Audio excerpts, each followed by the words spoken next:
Advocate TR. अण्णा पवार यांच्या संकल्पनेतील नार-पार नदी जोड प्रकल्प. कसमादे पट्ट्यासह उत्तर महाराष्ट्राला वरदान ठरणारा हा नदी जोड प्रकल्प. नार-पार, अंबिका, औरंगा या पश्चिम वाहिनी नद्यांचे पाणी एकत्र करून ते गिरणा खोऱ्यात सोडून नार-पार नदी जोड प्रकल्प ही गेल्या 40 ते 45 वर्षाची मागणी होती.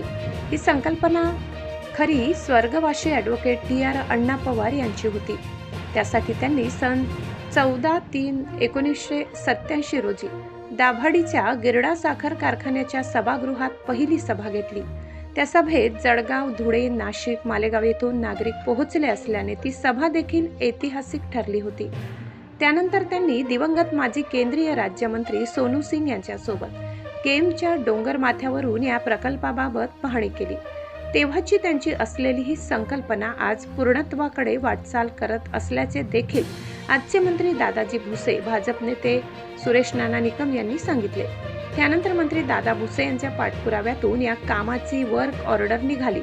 त्याचाच एक भाग म्हणून मोसामसाड कालव्याचे मातीचे काम देखील सुरू झाले. आज परिसरातील शेकडो शेतकरी यांनी समाधान व्यक्त केले.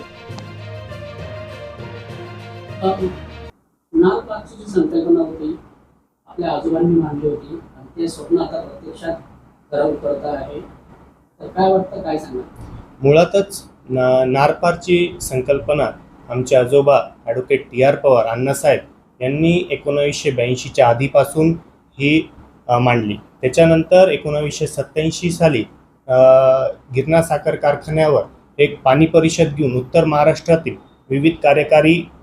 विविध संघटना असतील, विविध लोकप्रतिनिधी, सर्वपक्षीय लोकप्रतिनिधी असतील, यांची सगळ्यांची एक पाणी परिषद घेऊन नार-पारचे महत्त्व त्यांना त्यावेळेस पटवून दिले. पण त्या काळात नार-पार हा होऊ शकला नाही.